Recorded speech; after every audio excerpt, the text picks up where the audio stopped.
भनिन्छ नि, जब तपाईले वास्तवमै यो महसुस गर्नुहुन्छ कि जिन्दगीको हरेक पल दुई पटक कहिल्यै आउँदैन भनेर, तब तपाईको जीवन अर्थपूर्ण बन्छ। नमस्कार अनि स्वागत छ यहाँहरू सम्पूर्णलाई ज्ञानकुण्डको अर्को नयाँ कथा श्रृङ्खलामा। सदाझै आजको कथा पनि रोचक अनि ज्ञानवर्धक रहेको छ, त्यसैले कथालाई ध्यानपूर्वक पुरै सुन्नुहोस्। अब ढिला नगरी आजको यो कथातर्फ लागिहालौँ है त। आजको कथा यस प्रकार छ।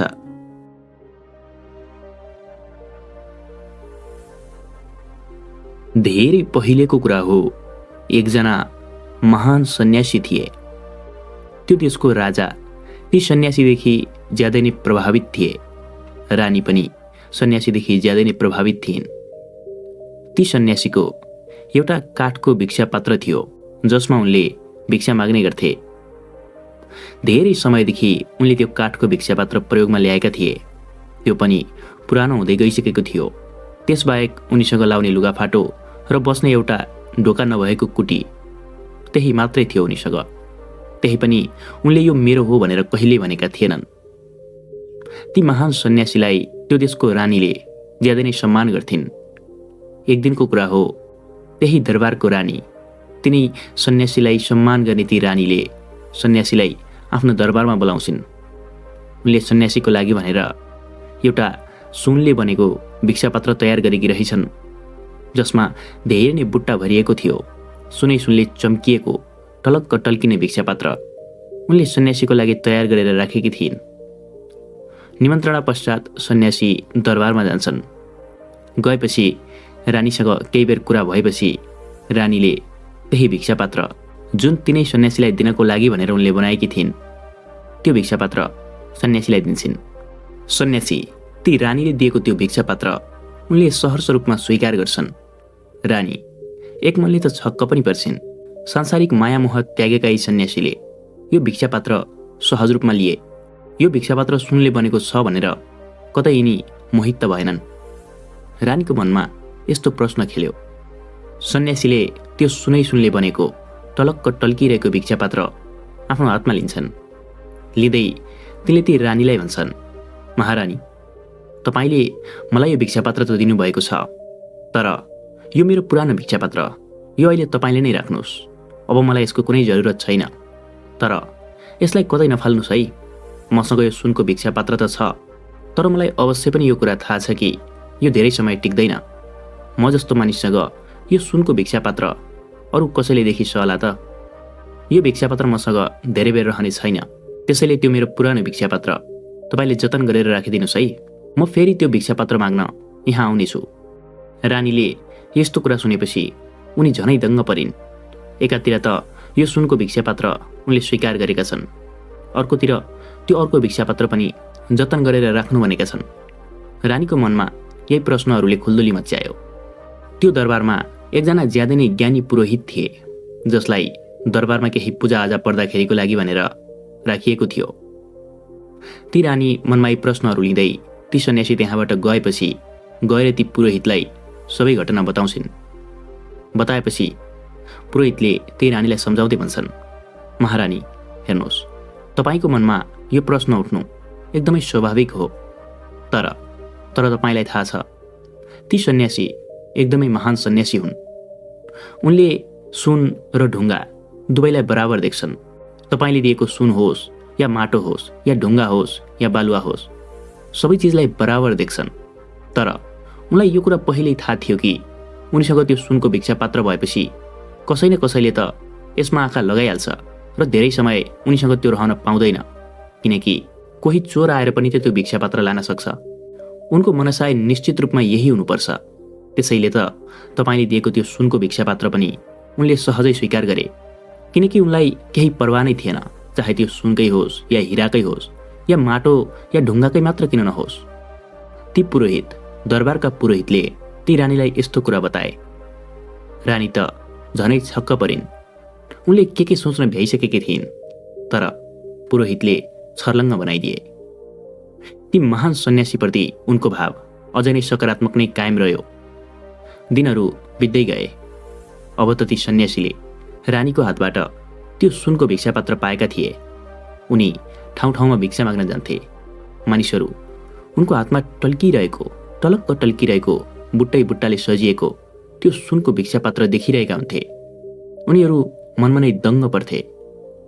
यी सन्यासी यिनी त्यागी हुन् कि भोगी हुन्, हातमा सुनको भिक्षापात्र लिएर हिँडिरहेका छन्।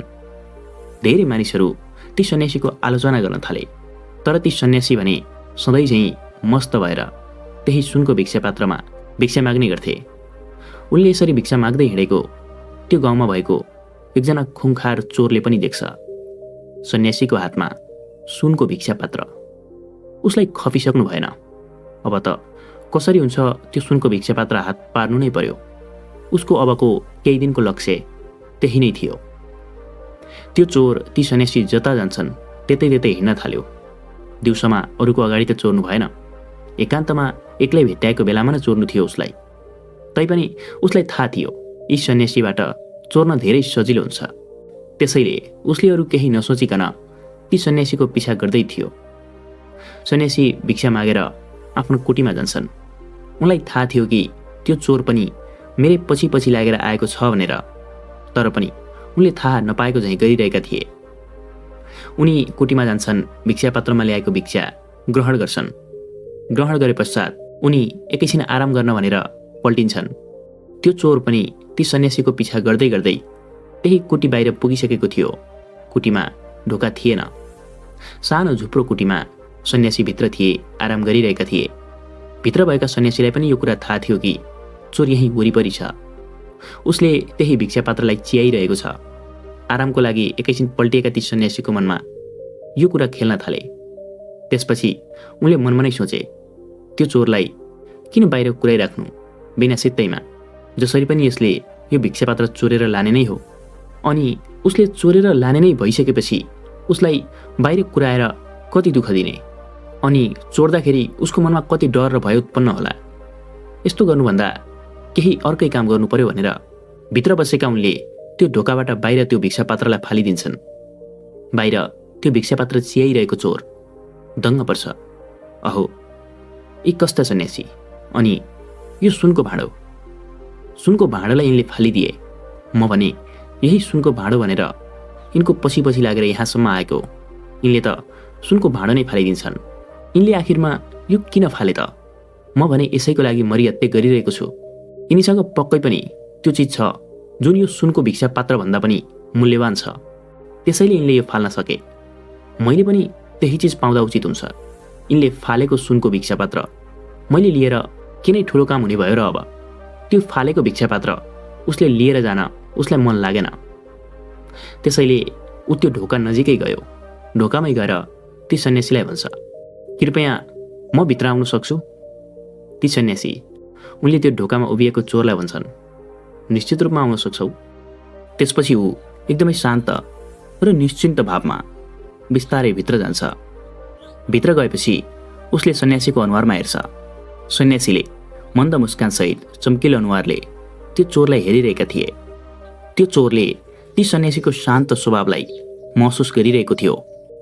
त्यो चोरले सन्यासीलाई जाने बित्तिकै प्रश्न गर्छ, म त अचम्मित नै भएँ। तपाईँले त्यो सुनको भिक्षापात्र बाहिर फालिदिनु भयो। म त कता कता झसङ्ग पनि भएँ। तपाईँले फाल्नुभएको त्यो भिक्षापात्र मैले कसरी लिएर जाउँ? म नै अन्यलमा परेँ। म त्यही भिक्षापात्र लिन भनेर तपाईँको पछि पछि लागेर आएको थिएँ। सन्यासी मुसुक्क हाँस्दै त्यो चोरलाई भन्छन्, मैले त्यो भिक्षापात्र यसकारण बाहिर फालेँ ताकि तिमी निश्चिन्त भएर भित्र आउन सक। चोरले बुझ्न सकेन। सन्यासीले उसलाई भने, हो, मैले यसै कारणले फालेको हुँ। यदि त्यो भिक्षापात्र यहीँ मसँगै भित्रै भएको भए तिमी यो कुटीभित्र आउँदा तिम्रो मनमा पुरै चोरीको भाव हुने थियो। तर जब मैले त्यो भिक्षापात्र बाहिर फालेँ तब तिमी अहिले भित्र आउँदा निश्चिन्त भएर आउन सक्यौ। तिमी चोरीको भावनालाई बाहिर नै छोडेर आयौ। तिमी आफ्नो शुद्ध चित्तसहित अहिले भित्र आएका छौ। सन्यासीले त यस्तो भने त्यो चोर उनको शान्त स्वभावले निकै नै प्रभावित भइसकेको थियो। उनले गरेको त्यो गतिविधि, त्यो भिक्षापात्रलाई बाहिर फालेको काम पनि उसलाई ज्यादा नै आश्चर्यजनक लागेको थियो। ती सन्यासीको शान्त स्वभावले प्रभावित भएको चोरले उनलाई प्रश्न गर्छ, हेर्नुहोस् न, तपाईँ त ज्यादै नै आश्चर्यजनक लागिरहेको छ मलाई। म जो सन्यासी भएको ठाउँमा जान्छु उनीहरूले मलाई सुरुमा नै भन्ने गर्छन्, तिमीले चोरी छोड भनेर। तर म के गरौँ, म चोरी छोड्नै सक्दिनँ। तर तपाईँले त यस्तो कुराहरू भनिरहनु भएको छैन। मैले चोरी छोड्न त सक्दिनँ, तर के मेरो जीवनमा कुनै परिवर्तन आउन सक्छ? तपाईँको जीवनमा जस्तै शान्ति मेरो जीवनमा पनि आउन सक्छ? के मेरो जीवनमा कुनै क्रान्ति हुन सक्छ जसले गर्दा म तपाईँ जस्तै शान्ति र निश्चिन्तका साथ बाँच्न सकूँ? चोरले यस्तो प्रश्न गरिरहेको थियो। सन्यासी उनले त्यो चोरलाई भन्छन्, हेर, मैले तिमीलाई चोरी छोड भनेर कदापि भन्दिनँ। मैले त तिमीलाई भन्छु कि खुब चोरी गर, एकदमै चोरी गर, मजाले चोरी गर। तर एउटा कुरा भन्न चाहन्छु, तिमीले चोरी गर्दा पूर्ण रूपमा जागरुक भएर चोरी गर, पूर्ण चेतनाका साथ चोरी गर। चोरी जति सक्छौ गर, तर मैले भनेको यो कुरा ख्याल राखेर चोरी गर। त्यो चोर अघि नैदेखि अचम्मित भइरहेको, अब त झनै ऊ अचम्मित हुनुको कुनै सीमा नै रहेन। उसले ती सन्यासीलाई भन्छ, तपाईँले त ज्यादै नै अनौठो कुरा गर्नुभयो। चोरी छोड्नु भन्नुको सट्टा तपाईँले झन् धेरै चोरी गर्नु भन्नुभएको छ। सन्यासीले भने, हो, तिमीले सके जतिको चोरी गर, तर मैले भनिरहेको छु तिमीलाई, मैले भनेको तरिकाले चोरी गर। तिमीलाई शुभकामना छ। सन्यासीले त मुसु मुसु हाँस्दै यस्तो कुरा पो गर्छन्। चोरले सन्यासीलाई भन्यो, अनि तपाईँले भनेको अनुसार मैले काम गरेँ भने मैले राम्रोसँग चोरी त गर्न सक्छु होला नि, कि के हुन्छ? खास तपाईँले भनेको गरेर मलाई के फरक पर्छ? सन्यासी मुसु मुसु हाँस्दै चोरलाई भन्छन्, अहिलेलाई तिमीले मैले भनेको काम गर। यदि केही भएछ भने तिमी म भएको ठाउँमा आएर मलाई त्यो कुरा भन। तिमीलाई शुभकामना छ। सन्यासी र त्यो चोरको वार्तालाप हुँदाहुँदै रात झमक्कै परिसकेको थियो। चोर त्यसपछि कुटीबाट बाहिर निस्कन्छ। सन्यासीले उसलाई त्यही बस्न भनिरहेका थिए। भोलि बिहान जाउला भनेर उनले उसलाई प्रस्ताव राखेका थिए। तर चोर राति नै भए पनि घरै जान्छु भनेर ऊ त्यहाँबाट आफ्नो घरतिर लाग्यो। बिस्तारै केही दिनहरू बित्न थाल्छन्। त्यो चोर ती सन्यासीको कुटीबाट गएको 15औं दिनको दिन फेरि तिनै सन्यासी भएको ठाउँमा आइपुग्यो। आएर उसले सन्यासीको चरण स्पर्श गर्छ, पाउ छुन्छ, उनलाई ढोक गर्छ र ऊ एकदमै विनम्र हुँदै ती सन्यासीलाई भन्छ, तपाईँले त मलाई धोका दिनुभएछ। सन्यासी उनले चोरलाई प्रश्न गर्छन्, के भयो त्यस्तो? मैले तिमीलाई धोका दिएँ, कसरी दिएँ? चोरले सन्यासीलाई भन्न थाल्छ, हेर्नुहोस्, म यहाँबाट गएपछि मैले भोलिपल्ट नै एउटा घरमा चोरी गर्ने भनेर आँटेको थिएँ। तर तपाईँले भन्नुभएको थियो पूर्ण रूपमा जागरुक भएर चोरी गर, पूर्ण चेतनाका साथ चोरी गर।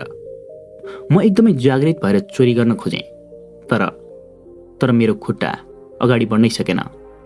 मैले चोरी गर्नै सकिनँ र गए रातिको नै कुरा हो। गए राति म एउटा घरमा चोर्न भनेर पूर्ण रूपमा हिम्मत जुटाएर हिँडेको थिएँ। म चोरी गर्नको लागि भनेर त्यो घरभित्र पनि छिरेँ।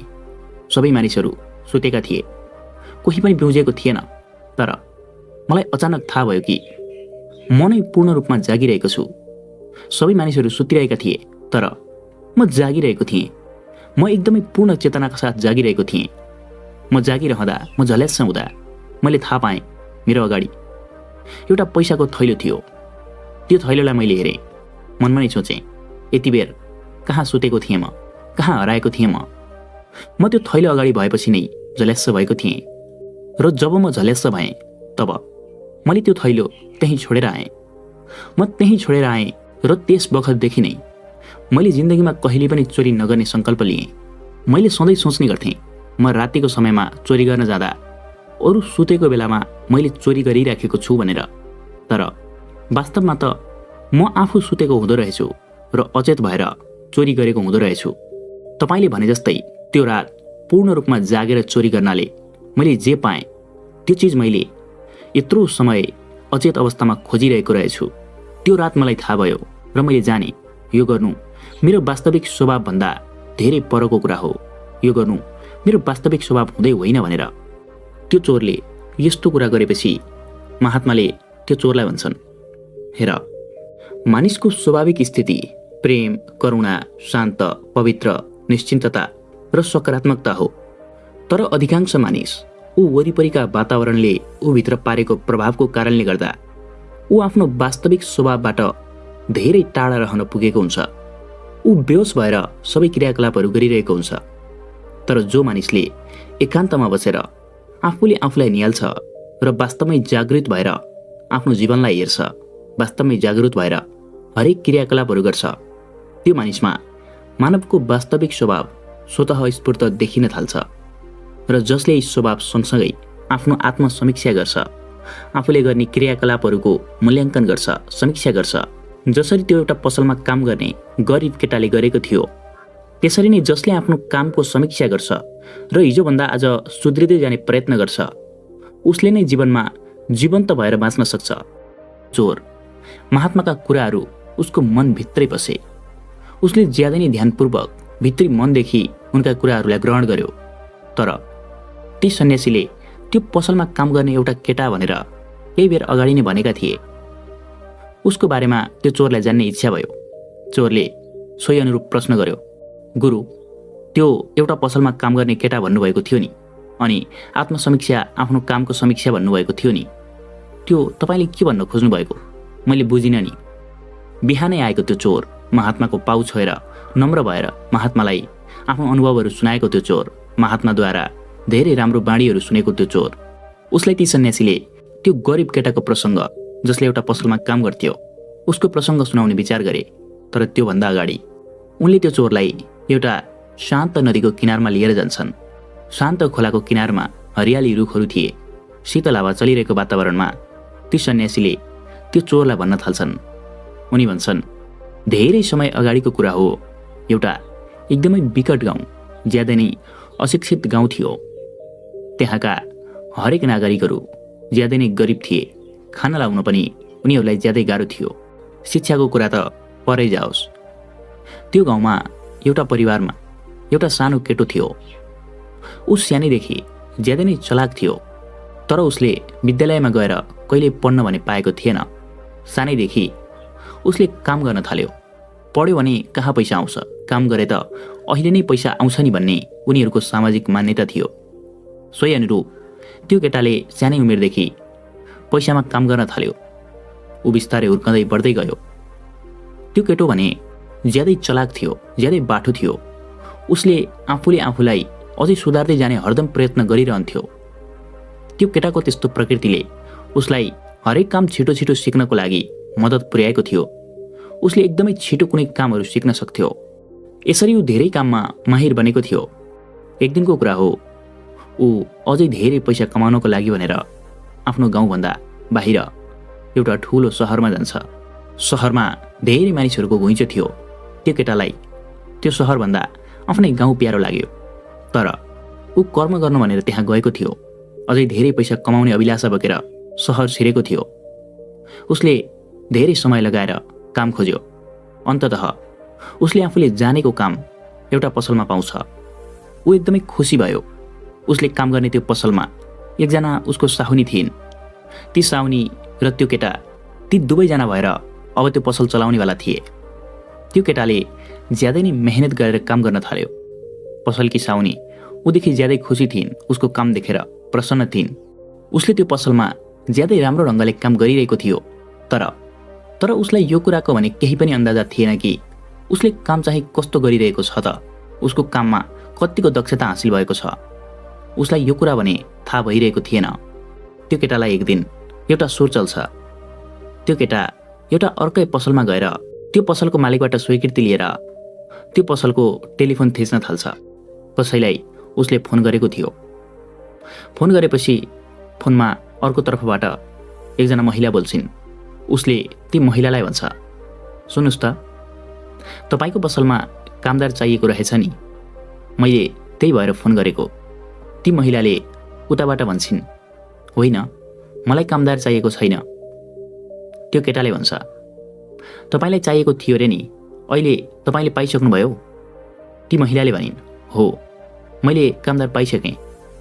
त्यो केटाले उनलाई फेरि प्रश्न गर्छ, तपाईँले त्यो कामदारलाई दिएको पैसामा भन्दा मैले कम पैसामा काम गरिदिनेछु, मलाई तपाईँकोमा जागिर दिनु न। ती महिलाले भनिन्, भयो, अहिले यही कामदार ठिक छ।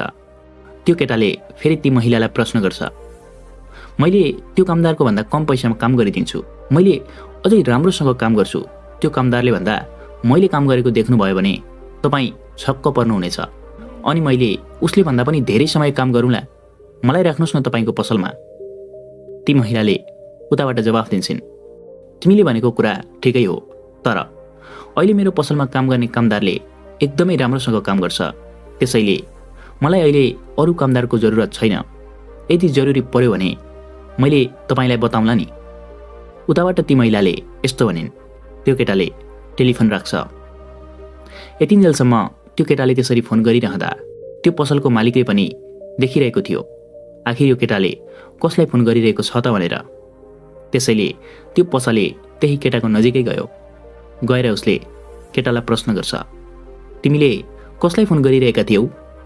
मैले एकदमै सस्तोमा काम गरिदिन्छु, मैले अझै धेरै समय काम गरिदिन्छु भनेका थियौ त। के तिमीले यस्तो भनेका हौ? के तिमीलाई कामको खाँचो छ?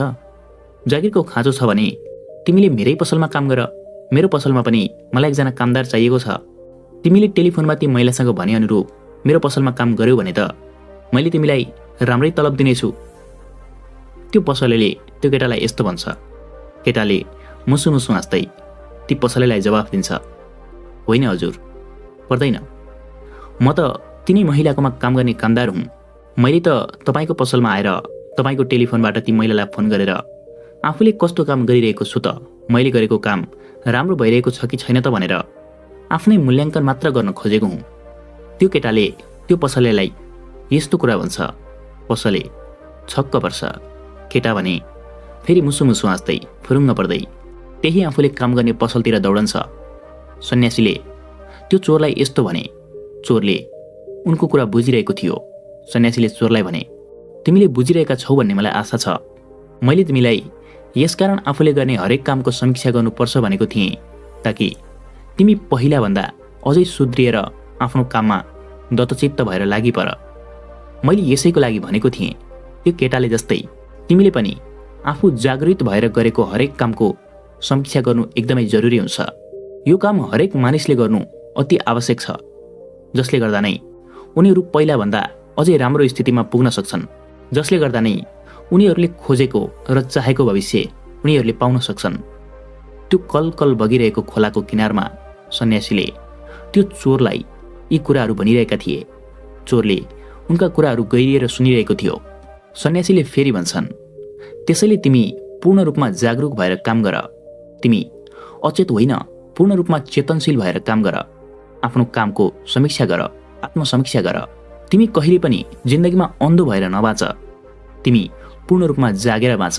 तिमी पूर्ण रूपमा चेतनशील भएर बाँच। सन्यासीले चोरलाई तिमी अन्धो भएर नबाँच भन्दा उनलाई एउटा प्रसङ्ग झल्यास याद आउँछ। कलकल बगिरहेको खोलाको किनारको घाँसे मैदानमा उनीहरू बसिरहेका थिए। वरिपरि अग्ला अग्ला रुखहरू, शीतल चलिरहेको हावाको लहरमा उनीहरू पनि झुमिरहेका थिए। सन्यासीलाई त्यो प्रसङ्गको याद आउने बित्तिकै उनले चोरलाई भन्छन्, बिहानै आएका तिमी, केही कुराहरू तिमीलाई सिकाए जस्तो लाग्छ। एउटा प्रसङ्ग मलाई तिमीलाई भनिरहँदा याद आयो। त्यो प्रसङ्ग आज तिमीलाई सुनाउनु नै पर्ने हुन्छ। यसपछि पनि भ्याए भने अर्को एउटा लाटो कोसेरको प्रसङ्ग पनि मलाई याद आइरहेको छ, तिमीलाई बताऊँ। त्यो चोर बिहानै आएर ती सन्यासीको पाउ छोएर भावुक भएको त्यो चोर अहिलेसम्म ती सन्यासीले भनेको कुराहरू सुनिरहँदा उसले ज्यादा नै आनन्दित महसुस गरिरहेको थियो। उसले धेरै कुराहरू बुझिरहेको थियो। उसले निर्विरोध रूपमा सन्यासीलाई भन्छ, गुरु, तपाईँले सुनाउनुहोस् न, आजको दिन मेरो जीवनकै सबैभन्दा महत्त्वपूर्ण दिन रहेछ। गुरु, सुनाउनुहोस् न, तपाईँलाई के प्रसङ्ग याद आयो? सन्यासी गलल्ल हाँस्छन्। त्यसपछि खोलाको किनारको घाँसे मैदानमा बसेर शीतल हावाको लहरमा झुम्दै उनले चोरलाई भन्न थाल्छन्, एकचोटि एउटा गाउँमा एकजना दृष्टिविहीन मानिस थियो। गाउँका सबै मानिसहरूलाई यो थाहा थियो कि त्यो मानिसले आँखा देख्न सक्दैन भनेर। त्यो दृष्टिविहीन मानिस बसेको त्यो गाउँ ज्यादै नै सुन्दर थियो। त्यहाँ बाहिरबाट धेरै पर्यटकहरू घुम्न भनेर आउने गर्थे। त्यो अन्धो मानिस, उसले त्यो सुन्दर दृश्य आफ्नै गाउँ आफ्नो आँखाले देख्न सकेको थिएन। उसलाई यो कुराले मनमा पिरोल्ने गर्थ्यो। तर उसले आफूले आफूलाई सम्हाल्ने गर्थ्यो। सबैको जिन्दगी एउटै कहाँ हुन्छ र? यिनै कुराहरूले उसले आफ्नो मन बुझाउने गर्थ्यो। त्यो गाउँमा धेरै पर्यटकहरू आउँथे। बिहानदेखि रातिसम्मै पर्यटकहरू गाउँको दृश्य र वातावरणमा झुमिरहन्थे। एक दिनको कुरा हो, रातिको समयमा त्यो दृष्टिविहीन मानिस एउटा लौरो लिएर हातमा लालटिन बोकेर हिँडिरहेको थियो। उसले लौरोले छामछुम गर्दै हिँडिरहेको थियो भने उसको अर्को हातले समाएको लालटिन बलिरहेको थियो, जसले प्रकाश दिइरहेको थियो। त्यो मानिस बिस्तारै बाटोमा हिँडिरहेको थियो। अलि परबाट केही मानिसहरूको समूह ऊ नजिकै आउँदै थिए। बिस्तारै बिस्तारै हिँडिरहेको ऊ भएको ठाउँमा ती केही मानिसहरूको समूह आइपुग्छ। आएपछि त्यो समूहको एकजना मानिसले त्यो दृष्टिविहीन मानिसलाई भन्छ, तिमी त दृष्टिविहीन रहेछौ, अनि दृष्टिविहीन मानिसले पनि लालटिन बोकेर हिँडिरहेका छौ त, तिम्रो के तरिका हो यो? तरिका भयो र यो? त्यो मानिस उसले यस्तो भन्यो, उसका समूहमा आएका सबै मानिसहरू गलल्ल हाँसे। उनीहरूले पनि त्यो दृष्टिविहीन मानिसको मजाक उडाउन थाले। केही बेर उसको मजाक उडाए। केही बेरपछि त्यो मौन भएर उनीहरूको कुरा सुनिरहेको त्यो दृष्टिविहीन मानिसले ती मानिसहरूलाई भन्छ, हो म दृष्टिविहीन छु, तर म दृष्टिविहीन छु भनेर यो रातिको समयमा तपाईहरूले कसरी थाहा पाउनुहुने थियो त? मैले हातमा लालटिन लिएको भएर न त्यो लालटिनबाट निस्केको प्रकाशबाट तपाईहरूले मलाई देख्न सक्नुभयो। मैले हातमा लिएको लट्ठीलाई देख्न सक्नुभयो र मेरो आँखालाई देख्न सक्नुभयो। तब न तपाईहरूले म दृष्टिविहीन रहेछु भनेर थाहा पाउनुभयो। मैले मेरो लागि यो लालटिन लिएको होइन, मैले तपाईहरू जस्ता मानिसहरूको लागि यो लालटिन हातमा लिएर हिँडेको हुँ, ताकि तपाईहरूले पनि मलाई चिन्न सक्नुहोस् कि म एक दृष्टिविहीन मानिस हुँ भनेर। त्यो दृष्टिविहीन मानिसले उनीहरूलाई यस्तो कुरा भन्यो। उनीहरू त छक्क परे। केही बेर अघिसम्म त्यो दृष्टिविहीन मानिसको मजाक उडाइरहेका ती मानिसहरू एकाएक मुखामुख गरे र फेरि आफ्नै बाटोतर्फ हिँड्न थाले। त्यो दृष्टिविहीन मानिस पनि बिस्तारै बिस्तारै हिँड्दै आफ्नो गन्तव्यमा पुग्यो। देख्यौ त त्यो दृष्टिविहीन मानिसले उनीहरूलाई लगाएको झापड। तिमीले यसबाट के बुझ्यौ भन त? सन्यासीले बताएको प्रसङ्ग गहिरिएर सुनिरहेको चोरले उनलाई भन्छ, हो गुरु, मैले बुझेँ। वास्तविकता नबुझिकन बोल्दा त्यसको परिणाम नराम्रो हुन जान्छ। हामीले पहिला अवस्था बुझ्नुपर्छ। पहिला माहौल बुझेर बल्ल आफ्नो मुखारबिन्दबाट त्यही अनुरूप कुराहरूको प्रस्फुटन गर्नुपर्छ। सन्यासी मजाले हाँसे। त्यसपछि उनले त्यो चोरलाई भने, तिमीले एकदमै ठिक पक्र्यौ। मैले जे बताउन खोजेको थिएँ त्यही कुरा बुझ्यौ। अब एउटा अन्तिम प्रसङ्ग सुनाउँदैछु। यसलाई प्रसङ्ग भनौँ कि नभनौँ, तर मैले यो तिमीलाई भन्नु चाहिँ एकदमै महत्त्वपूर्ण छ। चोरले भन्यो, बताउनुहोस् न। आजको दिन जीवनकै सबैभन्दा उत्कृष्ट दिन भएको छ मेरो। तपाईँले यो बेहोसीको जीवनमा होस ल्याइदिनु भएको छ। तपाईँले यो अचेत प्राणीको जीवनमा चेतना ल्याइदिनु भएको छ। बताउनुहोस् न। सन्यासीले त्यो चोरलाई भन्न थाले, एक समयको कुरा हो, एउटा बुढो लाटोकोसेरो थियो। त्यो लाटोकोसेरो दिउँसोको समयमा एउटा जङ्गलको कुनै रुखको हाँगामा बसेको हुन्थ्यो भने राति भएपछि ऊ एउटा गाउँमा रहेको अग्लो रुखको हाँगामा आएर बस्ने गर्थ्यो। राति झिलिमिली त्यो गाउँ उसले दिनहुँ निहाल्ने गर्थ्यो। त्यो गाउँमा उसले कहिलेकाहीँ कुनै घर परिवारमा झगडा भएको देख्थ्यो। कहिलेकाहीँ धेरै मानिसहरू जुटेर भजन कीर्तन गरिरहेको देख्थ्यो। कहिलेकाहीँ एउटा सानो बच्चा आमासँग खेलिरहेको देख्थ्यो, त कहिलेकाहीँ एउटा घरमा बाउ र छोराको घमासान झगडा परिरहेको देख्थ्यो। कहिलेकाहीँ उसले एउटी सानी फुच्चीले आफ्नी आमालाई नयाँ नाना किनिदिनु नभनेको देख्थ्यो, त कहिले गाउँका दुई छिमेकीहरू झगडा गरिरहेको देख्थ्यो। त्यो बुढो लाटोकोसेरोले दिनहुँ रातिको समयमा यी घटनाहरू देख्ने गर्थ्यो। यसरी धेरै समय बित्यो। दिउँसोको समयमा एउटा घनाघोर जङ्गलको कुनै रुखको एउटा हाँगामा गएर बस्ने त्यो लाटोकोसेरो रातिको समयमा त्यही एउटा रुखको हाँगामा आएर गाउँ पुरै निहालेको धेरै समय बित्यो। कहिले उसले ती गाउँका गाउँलेहरू खुसीले रमाएको देख्थ्यो, त कहिले त्यहाँ झगडा परिरहेको देख्थ्यो। कहिले उसले राम्रो देख्थ्यो, त कहिले नराम्रो। कहिले शुभ देख्थ्यो, त कहिले अशुभ देख्थ्यो।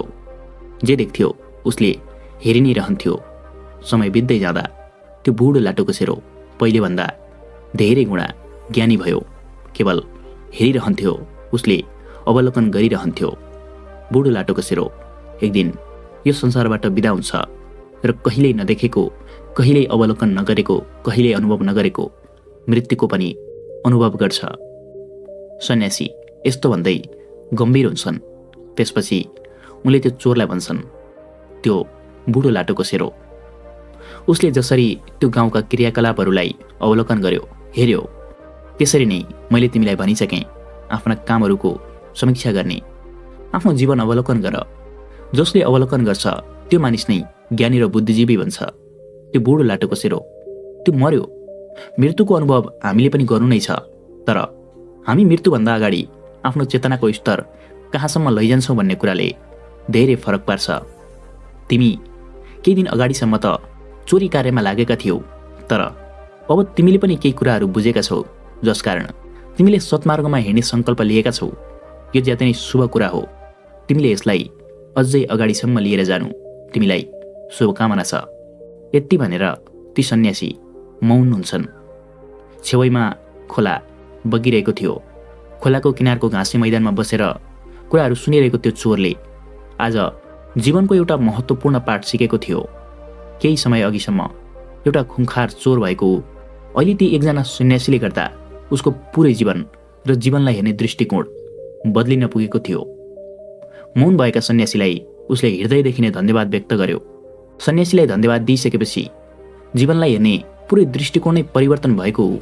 अब आउने जीवनमा आफ्नो आत्मसमीक्षा गर्ने, हरेक काम पूर्ण रूपमा जागरुक भएर गर्ने, पूर्ण रूपमा चेतनशील भएर गर्ने, आफ्नो वरिपरिको वातावरणलाई अवलोकन गर्ने, आफूले गर्ने क्रियाकलापको समीक्षा गर्ने र सोही अनुरूप निरन्तर अगाडि बढिरहने दृढ सङ्कल्प लिएर त्यहाँबाट आफ्नो घरतिर लाग्छ।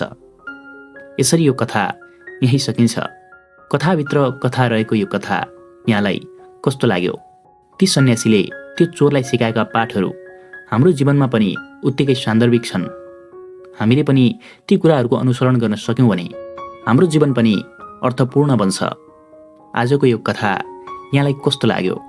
आफ्नो धारणा कमेन्ट बक्समा लेख्न सक्नुहुनेछ। म किरण भण्डारी आजको यस श्रृङ्खलाबाट बिदा हुन चाहन्छु। तपाईँको आगामी जीवन सुख, शान्ति, समृद्धिले भरिपूर्ण रहोस्। हवस् त, नमस्कार।